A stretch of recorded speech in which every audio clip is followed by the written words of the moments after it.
That must be Crystal. Fuck!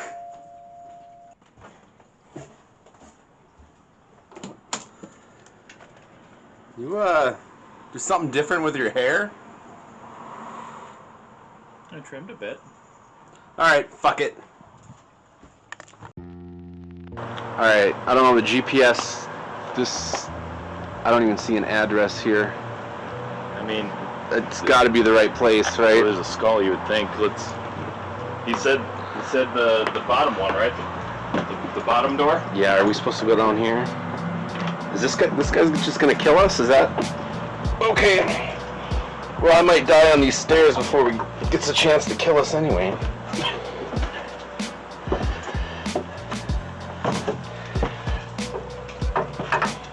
What the fuck?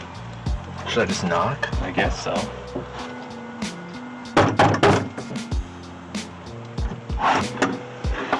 Hello? Hello? Welcome to the Cellar of Corpses. Come on in. I love murder, I love death, that rotten smell upon your breath. I love the flavor of boiling blood. I drain your body in the tub. Greetings, ghouls and ghoulettes. It's your old fiend Corey from the Twin Ports Horror Society. This evening we are visiting with Hunter Fortune, aka Ill Fortune. He is a local horrorcore artist and producer, among many other things. Thank you for inviting us over to your home today. Glad to have you guys here. And let's start with horrorcore. For anybody watching who's not familiar with that genre of music, how would you describe that to them? Horrorcore is literally just taking a horror movie and putting it in the format of musical arts. That's how I look at it anyways. It's basically like an auditory movie that you can listen to in the simplest of terms. So, I mean, for me personally, a lot of my inspiration comes from the horror movies that I watched. I'm sure that you guys all love too. And it's just, a lot of times, just telling a story, to an instrumental. And it's pretty much simple as that. In that terms, it's usually mostly associated with rap or hip-hop music. Yep, correct. Yeah, it's definitely derived from hip-hop, rap, old school underground type stuff. So, yeah, you probably hear a lot of horrorcore type metal music too, but it's not called horrorcore. They got a different name for it. But when you're talking about hip-hop and rap, horrorcore is the name of the genre.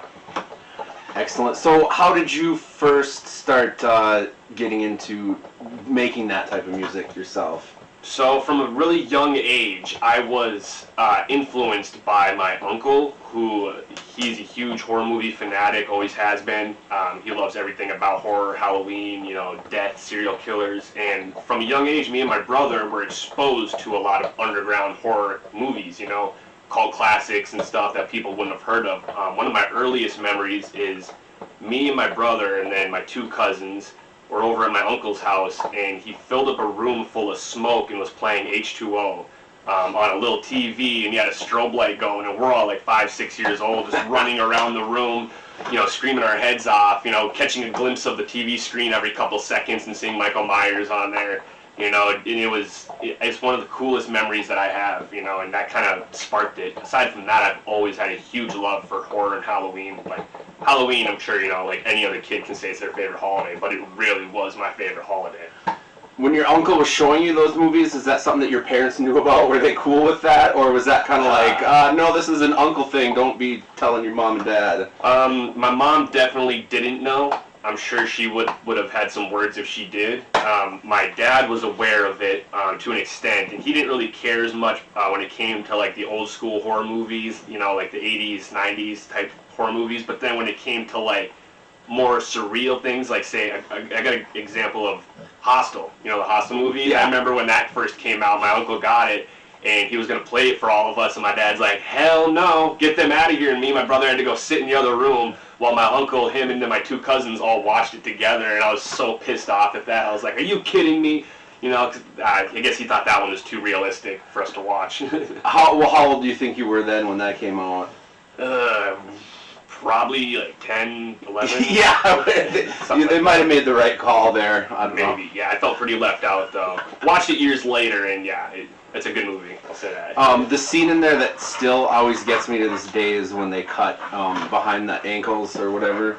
I don't know, and that guy, who was it? I can't remember which character was getting cut. I think it was just some guy, and they just snuck up behind him, and then they stand up and just fall over. There's a scene like that in House of Wax too, or I think it's House. I don't know. Is it House of Wax? I'm not sure, but it was one of the newer ones where the guy comes up from the floor and slits the guy's tendons on his ankle and falls over. But yeah, so anyways, continuing the story with the influence I have from my uncle, he listened to a lot of horrorcore growing up too. He was super big into Insane Clown Posse, Necro, those guys. I don't know if you've heard of Necro at all. Oh yeah. But so me and my brother grew up listening to that stuff when we were riding with them. One memory I have is us driving through the woods at night in the backseat of my uncle's car, and they're playing a song from a dude named Mr. Hyde called "Say My Name." I think I'm pretty sure that's what it's called. And at that time I was probably 7 or 8 years old, and it was like just such a scary song, to a little kid. There's like some girl singing on the hook. She's like, "Everybody in the room must die."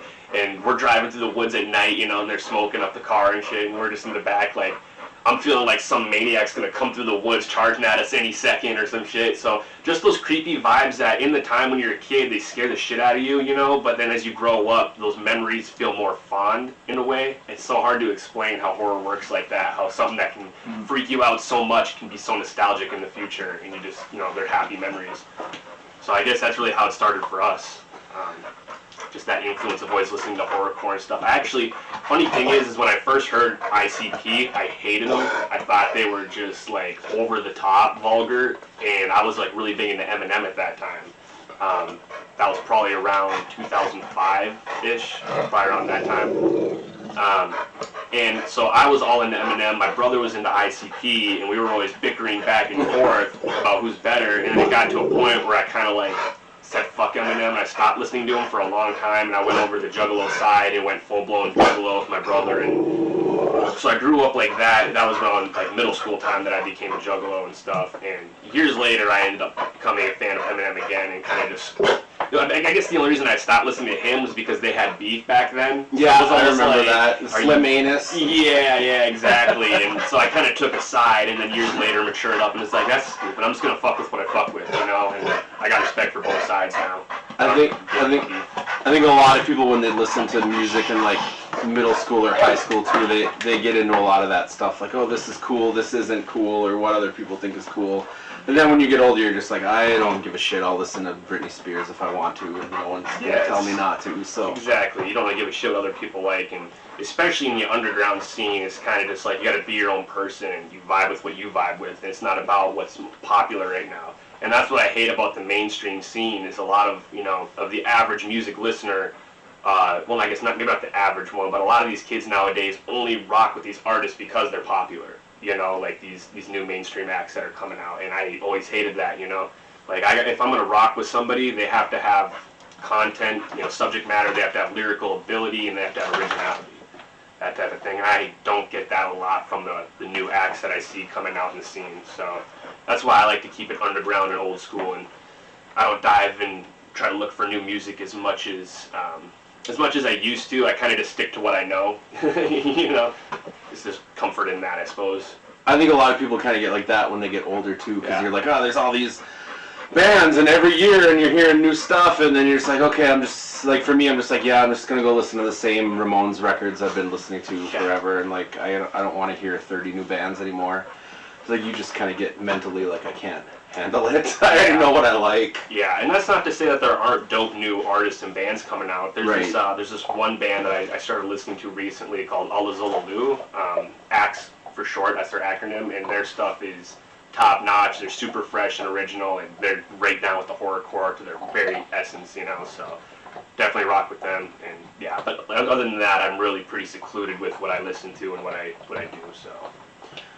So it sounds like you got into horrorcore at a really young age, which is cool, because I think a lot of people don't get exposed to that when they're that young, definitely. Or even know it's a thing. Exactly, and also a lot of people don't always, it's years, they listen to music, they've seen horror movies, and then they don't always see the combination of the two, until, I don't know, something weird happens. Well, so that's the thing, too, is that horrorcore gets a really, really bad rep from the average person, and it really bugs me because the average person will watch a horror movie and not see any problem with it. You know, they'll be entertained, they'll say that was a good movie, you know, I got my money's worth type of thing. But when it comes to horrorcore music, they look at it like it's something completely different, like it's something despicable that they can't get behind, instead of like looking at it just like a piece of entertainment or a piece of art or whatever, you know.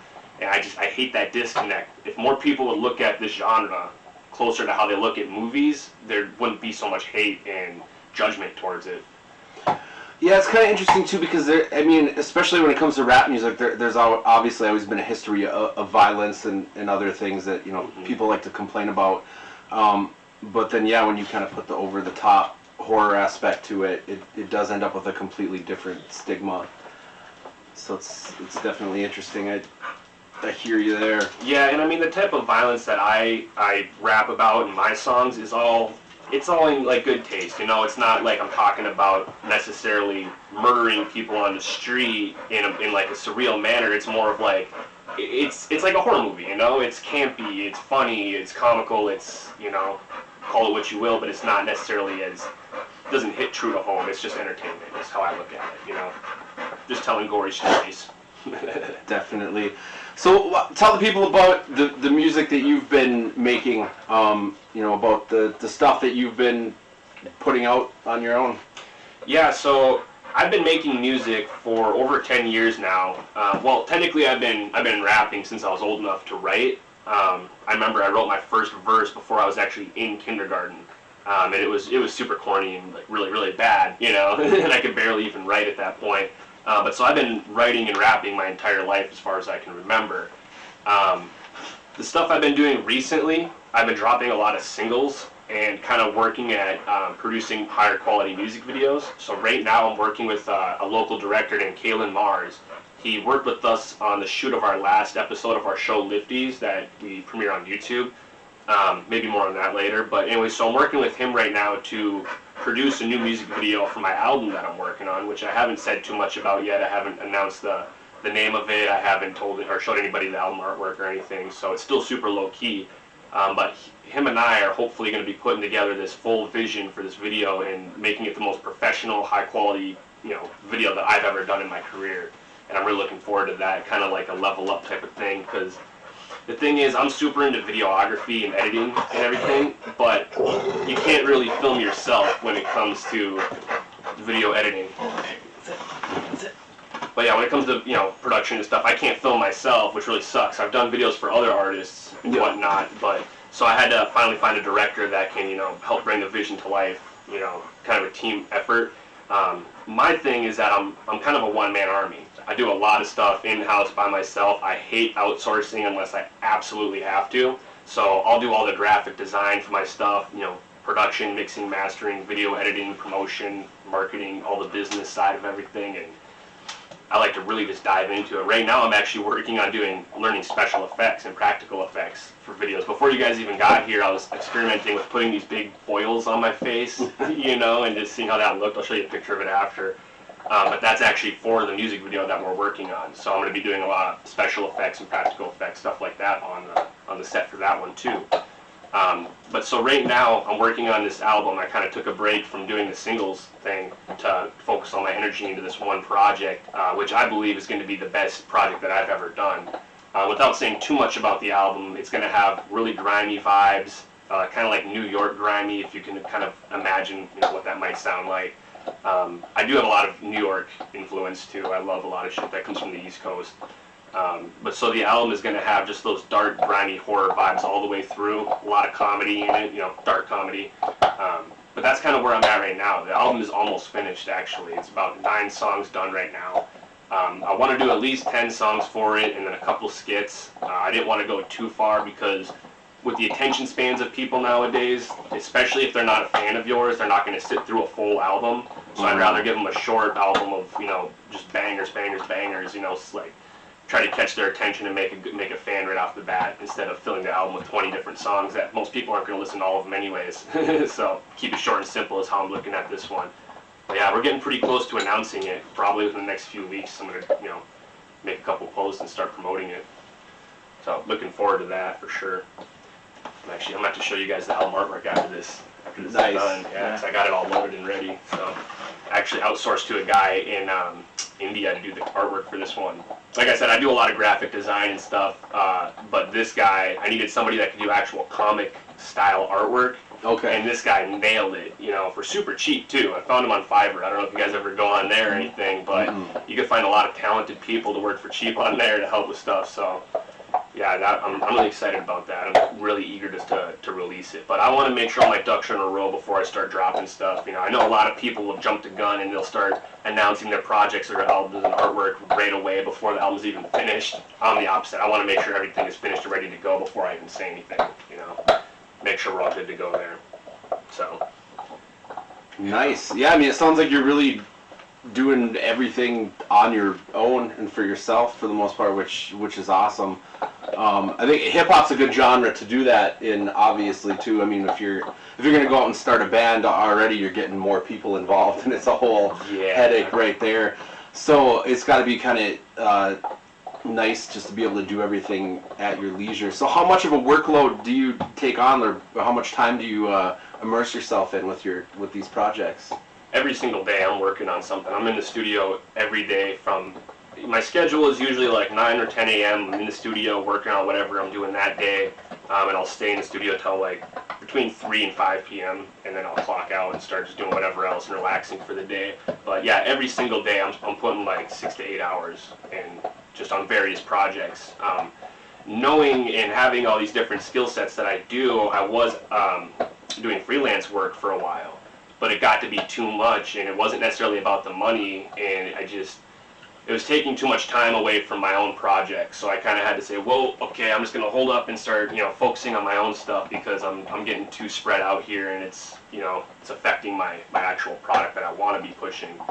But my main thing right now, aside from like the rapping, is you'd mentioned I produce too. I make all my own beats and everything, and I actually have a business selling beats online to other artists around the world. And that has actually benefited my original music a lot, because before I released beats and was selling those, I had a rather small fan base, maybe like 300 fans or something like that. But then I started releasing beats on YouTube, and that's a market where people are constantly on the internet searching for beats to buy. Yeah. Mm-hmm. And so it gave me a sense of discoverability from rappers that are in my niche too, which works to my advantage. So basically what ended up happening was my beats caught on, and people were vibing with the sound I was putting out there, and I started getting a lot more subscribers, a lot more engagement, and then the people that were coming for my beats found out, oh shit, he actually makes music too. So then probably like maybe a third of the people that would come to my channel for my beats would find out I like music, and then they'd become a fan. And so it's kind of just spiraled that way.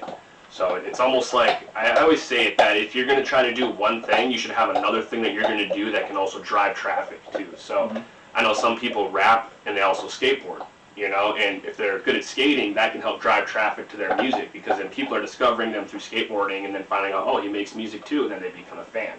So it's kind of like a marketing strategy in a way, how it works out for me. So yeah, the selling beats game has definitely helped me a lot, and it helps to fund my endeavors too, because I make a decent amount from that, so I can just put that right back into the business toward music videos and promotion and all sorts of stuff. So yeah, it definitely has helped my career in a lot of ways. Nice. So obviously with the internet, and you kind of mentioned before that you're able to get a national fan base and get your music out everywhere. And you said you're going to be kind of starting to work on more of your local fan base. So it sounded to me like you kind of started nationally, pushing that instead of locally. Which, if you talk to a lot of artists, obviously they kind of go the other way. So what are your plans to backtrack and get the attention of the locals here? Okay, so yeah, I'm glad you brought that up. So you're right, I did start out nationally through the beats. That's kind of what got me on the radar of everybody, not just nationally, actually internationally. I have a huge fan base over on the other part of the world, in the Middle East and Germany and Australia, all those other places, which is really cool. Hip hop is actually really doing really well in other countries, which is funny because in my opinion, it's not doing so well in America. If you go to if you talk to anybody from other countries, underground hip hop is very much prominent still, which is kind of crazy to me, because in America, underground hip hop is kind of like just over the wayside, and not many people even care about it or even know about it. But if you go to somewhere in the Middle East, they don't play that trap shit really. You know, they don't play that mumble rap auto-tune bullshit that we have in America. Okay. So it's really, I wish America was more like the other countries in that way, where the underground was still prominent in terms of like the music, like rap music that's popular. Like you go out and you're gonna hear Cage instead of Drake or something. You know? Yeah, right. Yeah, exactly. Like America has a pretty bad rep for hip hop right now. I mean, I wouldn't even categorize what the modern people are doing as hip hop and rap. You know, it's almost like it's its own genre. This auto-tune poppy stuff that they're doing, I wouldn't even call it rap at this point. It's its own thing. But people still call them rappers, which gets under my skin because I'm super into lyrical content and, you know, like genuine MCing. But anyways, back to what you had asked, as far as local stuff goes, first off, I'm glad I got connected with the Twin Ports Horror Society. It's an amazing group of people that, you know, genuinely love horror, and once I found out, I was like, damn, I wish I'd have known about this sooner, because I've been in Duluth for almost 6 years now. I'm from Grand Rapids, about an hour and a half north. Okay. But I've been here 6 years, and I love it here. It's an amazing area, you know. It's not too big, not too small, but the fact that there's a horror scene like that is just inspiring, because I never knew that that was a thing here, you know, and I was always thinking that my type of music is a hard type of music to get across in Minnesota, which is why my local fan base isn't what it could be. It's just because I never thought that my fans resided in this area. I didn't think my demographic was here. And now I'm kind of realizing, wait, you know, there is a fan base for horrorcore here, you know.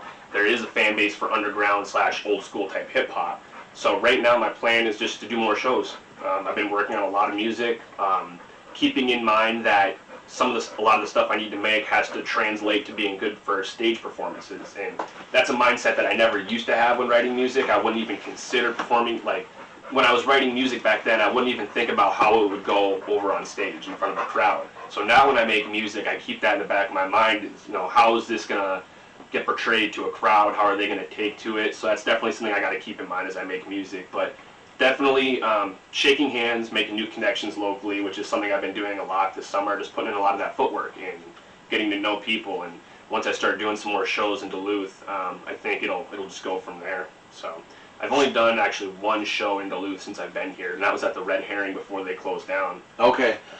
I was gonna ask, so have you done a lot of, over, you know, the 10 years that you've been doing music, have you done a lot of live shows at all, or just? Yeah, I've done a good amount of live shows. Back in high school, I used to perform for my high school pep fest, actually, back when I was super amateur, before I actually kind of found my sound. Yeah. Which kind of sucks, because now that I found my sound, I wish I could go back and perform, you know, and show them how I actually am, because back then it was super amateur and just not spot on, not polished. Nowadays, everything, I try to make sure everything is, you know, as good as it possibly can be. Terrorist. He just wants to be all over the place. You're already stealing the show there, buddy. But yeah, so I mean, amongst my like more notable performances, I'd say when I went to LA for this thing called Team Backpack, that's like a cypher thing where they get MCs, you know, on a stage, and they, like, 4 rappers will spit to the same beat back to back type format. And I got invited to go out to Mission Underground LA in 2014, a month before I graduated high school, and I had never even left the state before. And so there was me and my buddy John. He's one of my producer friends. I've been making music with him a long time. He does a lot of guitar work on my tracks, actually. Him and I flew out there, you know, fresh 18, and then performed there in front of like a crowd of like 1,000, 2,000 people, something like that, and that went over really well. I got to meet a lot of artists that I looked up to and make a lot of connections there. So that was definitely like one of my highlight performances. But it wasn't until the last year, actually like a couple months before the pandemic started, that I really started to get into the mindset of performing, which was really bad timing, because then the pandemic hit and then I couldn't perform, you know, because there's no venues open, and there I was like ready to go, you know, I had all my set lists polished and everything ready, and then I had to wait, you know. So that's where I am now, is just kind of starting to set up some shows for this summer, especially for this fall, because that's a really good time to perform horrorcore music, especially in October. Oh yeah. It's just a matter of booking the shows ahead of time, because it's really hard to get booked on a weekend in October, because there's so many different Halloween shows going on. There is. Oh, hi. Get down to this. So yeah, that's where I'm at right now, is just shaking hands and, you know, setting up some shows right now, and can't say too much about where they're going to be. I already have 2 or 3 planned for this summer and this fall, so nice. Hopefully get a couple more in there. I'm glad that you mentioned that you're kind of, you know, trying to look at your music from to a perspective of translating it live. That's refreshing to hear because I've been fortunate enough to I've seen a lot of local rappers perform around here over the last decade plus, and I'm not trying to like trash anybody here, but I mean I've seen a lot of people go onto a stage and I've seen them just rapping every other word over pretty much just their recorded CD. I've seen people go up and almost just straight lip sync. I mean, I've walked out of hip hop shows around here, and I got to a point where I stopped paying to go see them, and it irritates me because that's like, if you're gonna be a hip hop artist, especially if you're gonna be the only one on stage, if you're going up there by yourself, you should be fucking ready to go because you can practice that shit anywhere. In your head, in your living room, on the bus, I don't care where you are. It's not like you're like got to get together with everybody else in your band and like get a rehearsal studio and get ready to get on stage. Like you should be polished. So I just have to say it's super refreshing to hear that you're thinking about that ahead of time because I've just seen so many people go up and just I don't know why they think that would be acceptable. Oh, I know a lot of people that do it too, man. I hate it because that's like anti-rapping. It's the complete opposite. Like rap is all about lyrical skill and the ability to, just to spit. So when you're lip syncing or you're not actually rapping, it's just disgraceful to the rest of us who care about the craft and the culture of it. And it's starting to get more and more, prevalent where people are doing that. They're lip syncing and not even rapping. They're more focused on jumping around and dancing to their song than they are about actually rapping the lyrics to their song. So for me, the way I look at my type of music is I'm not necessarily trying to make people dance. I'm not trying to make people move and this and that. I want to make people stop what they're doing and think. I want them to stop and listen to the words that I'm saying and actually make them think critically, either in a funny way or a metaphoric way, whatever it is. I want people to use their mind when they hear my stuff, and that's kind of this, that's how I would describe the type of music I have. It's the kind of shit that just makes you stop what you're doing and go, "What the fuck did he just say?" I don't know if we can swear on here or not, but fuck yeah, good shit. So, yeah, that's what I'm all about. And I wanted to add something too because regarding the independent thing.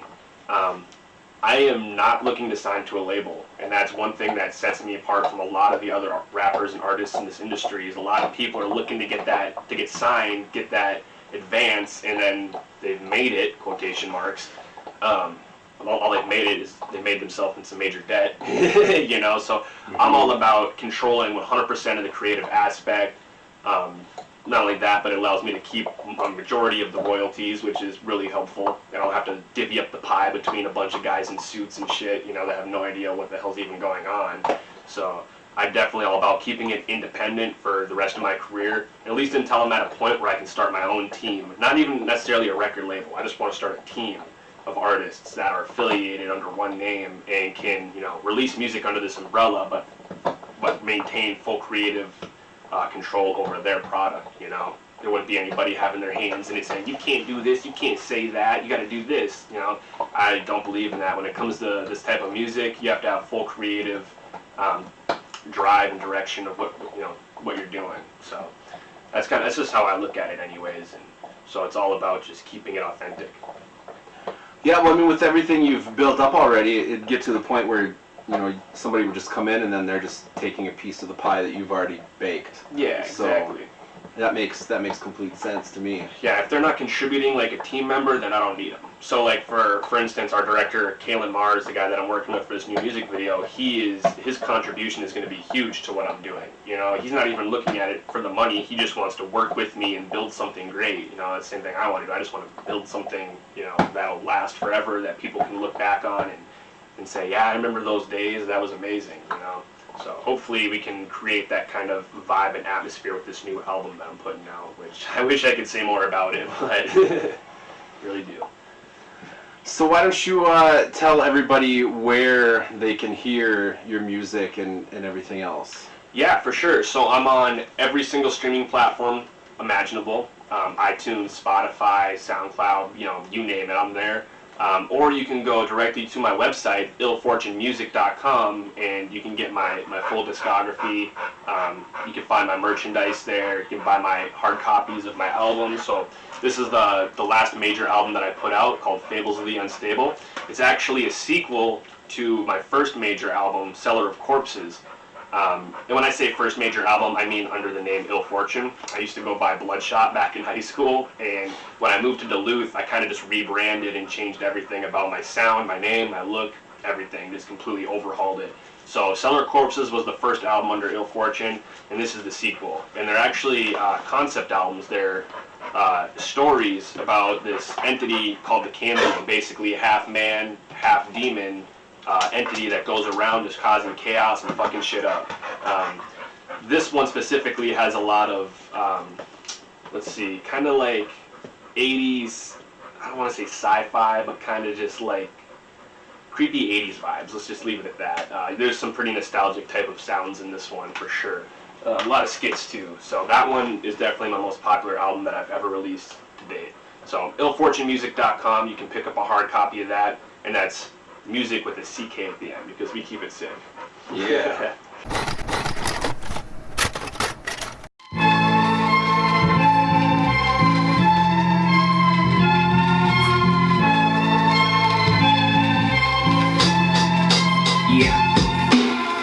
I was 17, cleaning girdle, scraping shit out to the floor, but they were leaping hurdle, moving slower than a sleeping turtle, the creepy Urkel. Why does everybody gotta be so mean and hurtful? Every time I do a good deed, I'm getting teased and bullied. It doesn't help that I'm hideous, tiny, weak and bony. Every week I'm lonely, no homies to keep me going. In the hallways you can always hear my stand up going. Walking everywhere cause I didn't have a ride to work. Cutting through the alley, then somebody grabbed me by the shirt. He threw me down and asked me what I thought my life was worth. Said I was broke, so he beat me down with a paint that burst. He passed my body in a barrel full of greenish liquid. Toxic training on the side, it should be restricted. My anatomy changed and I was feeling wicked. Came out the barrel of Mutant Man, you can see I'm gifted. My skin was boiling and bubbling out the bone. My pigment changed to a green coloring apple tone. I tried to kind of cops, I was stuttering on the phone. So think of me whenever you comfortably walk alone. Now I'm just a monster with no sympathy to spew. Now I know that if my nights I still be sickening to you. Find the ones who take on me and I'll be crippling the view. Strangle you above the ground until your skin is getting blue. I used to be scrawny, but now I'm twice the size. Waiting for you in your room, what a nice surprise. You can see the face of death in my lifeless eyes. In your current situation, no advice applies. You can die quick or die slow, the option is yours. Either way to find your clothes, watching under the shores. I used to be courteous, now I got no remorse. The toxic offender is here, better lock all your doors now. Better lock all your doors now.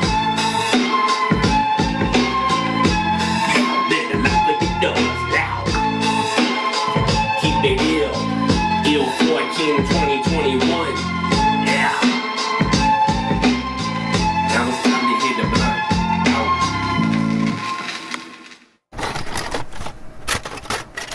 Alright, so we have the chop shop. This is where the bodies get dismantled and the organs get packaged up. No, I'm just playing. This is the studio. This is where all the magic happens.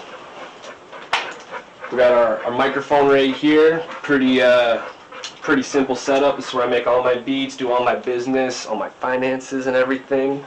Nothing special, you know. You don't need a lot of stuff to make quality music. A lot of people think you need to be going to a professional studio and doing all that shit and paying thousands of dollars. You really don't. I mean, all you need is a microphone, decent editing software, and you can start putting stuff out yourself and just learn as you go. That's how I always looked at it. So, yeah, just definitely got to do everything in-house, save as much money as possible, and obtain all those skills and all that knowledge that you need.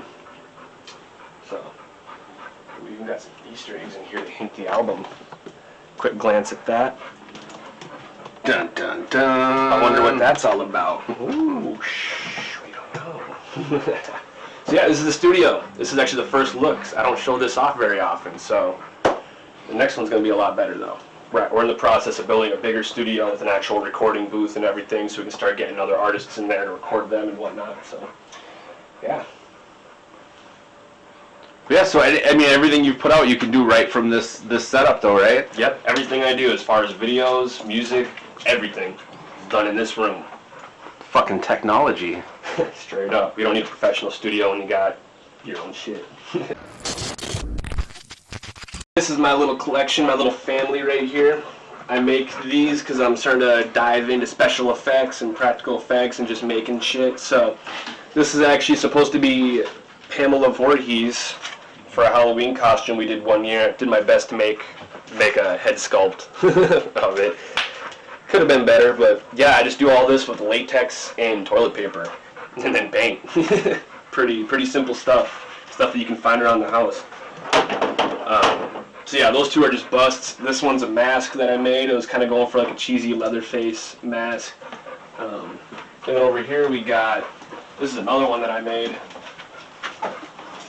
I got it on the old school Talking Skull from like the 90s or some shit. I don't know if you guys ever watched the George Lopez show, but they actually have this exact same skull in one of the fucking Halloween episodes for that. Anyway, so this is a mask that I made last year that I used for a Halloween costume, because every year we go all out on Halloween, doing like a huge, not necessarily a haunted house, but you know, just a yard setup, but we go pretty big with it, and this was part of my costume last year. Another liquid latex toilet paper mask. It smells like shit. And this one actually is something that my uncle made because he does a lot of cool prop effect stuff too. He calls this one Bitch Eat a Dick, because I don't know if you see what's in her hand. It's a pretty nasty phallic shape. So he made this, he got like this head from like a beauty shop. It's like one of those heads you're supposed to like practice doing stuff on. And yeah, he just went all out with the gore and a lot of cool, yeah, pretty dope. This also plugs in too and lights up. Of course. That's rad. Well, I guess might as well talk about this quick before we get out of here. Anybody know what a Dabuku box is? Mm-hmm. This is my makeshift Dabuku box that I made for a music video. The video is called Outside the Box. It's on YouTube, and the whole story for it is basically I'm in this white abyss outside of the realm of reality, holding this box, and within the box is the world as we know it. So throughout the video, I'm rapping about the just flaws that I see in the world, you know, and all the bullshit that's going on. But I'm rapping in kind of a comical way, and so all that is going on within this box as I'm, you know, telling the story. So that's my little prop box. I was thinking about maybe auctioning it off to my fans one day. We'll see. I don't know yet. I do like it. It's a pretty cool box. So yeah, that's all I got so far. I'll be doing a lot more practical effects stuff in the future. I'm really diving into that, so I'm really excited about that. That'll help with the music videos too. Sweet. Never will I be the type to kill a track with my level intense rhymes and then blow up and get whacked the second I get signed. Those who murder with the pen ain't intended to get shine, while the kids who dissing legends are getting the headlines. Never will you hear me rapping sounding like I'm auto-tuned, but you may hear me chanting, howling at the harvest moon. I kill them with my mouth. I guess one more thing that I could say while we're in here is that I got the spirit of my cousin here with me. He was an artist who actually, he made the artwork for this album, Fables the Unstable one. He drew all this, and he was a fantastic artist. He also did the Ricky portrait on the wall there from Trailer Park Boys. I don't know if you guys saw that when you walked in, or if you even watched that show, but yeah, he passed away in 2019 from a car accident, and he was one of my biggest fans.